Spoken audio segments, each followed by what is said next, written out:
Total, under maintenance naman yung drone ko. Next natin gawin is yung motor maintenance. Yung ginagawa ko sa motor maintenance ko, ito ginagamit kong oil.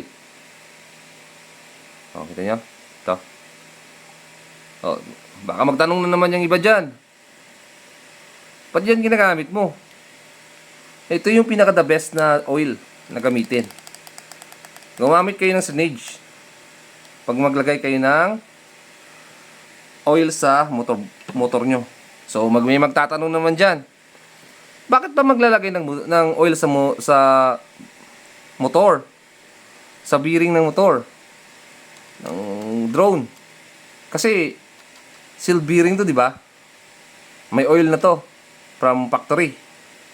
Pero tandaan natin, pag pinapalipad natin yung drone natin, umiikot to, di ba? Dahil umiikot siya, yung oil dun sa loob, umiinit. Nag-evaporate yun. Then nawawala. So kaya, every time na may mga long flight or may mga aggressive maneuver kayong ginagawa, lagyan nyo ng oil. Yung main bearing ng ng main bearing ng drone natin. So dito banda. So papakita ko sa inyo kung saan ako naglalagay. At hindi naman kailangan marami, konti lang talaga.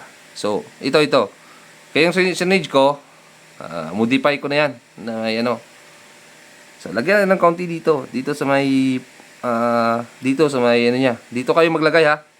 Huwag niyong lagyan yung copper niya sa gilid kasi may magnet to dito sa may magnet. Ito yung lang naman yung umiikot. Tandaan natin, ito lang naman yung umiikot. Yung bearing niya dito. Yung ball bearing niya umiikot yan. So dito lang naman yung umiikot, kaya ito lang naman yung lagyan natin ng oil. Konti lang naman. So lagyan natin ng oil yan.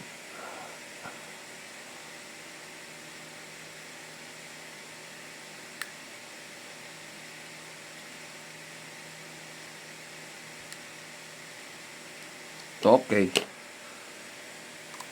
Sapat na yung isang patak. Then, paikot-ikutin nyo. Ito yung yung LC para pumasok dun sa loob yung yung oil. Okay. So, ito yung ginagawa ko para ma-maintain yung performance ng drone ko.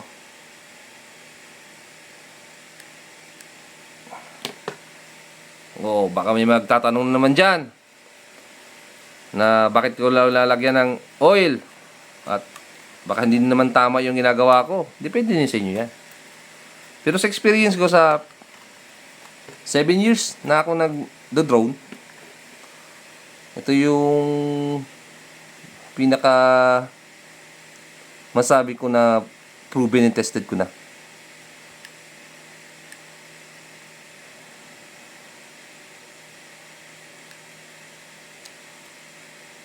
Okay. Sa lahat ko naman ng drone ko, ginagawa ko to as a maintenance process. Siyempre importante na hindi natin pinapabayaan yung drone. Mahal kasi ito eh. Yung mga drone natin, mahal yan. So alagaan natin.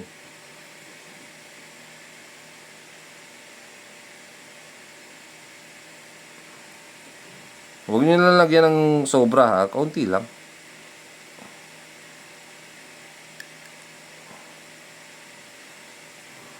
Sapat na yung isang patak. Then, paikot-ikot. Yan. Okay na yan. Okay. Leto. X1. Okay na siya. Tinanggal ko lang yung sticker. Okay, lalamang kwenta yung sticker na yan. Umastos lang ko.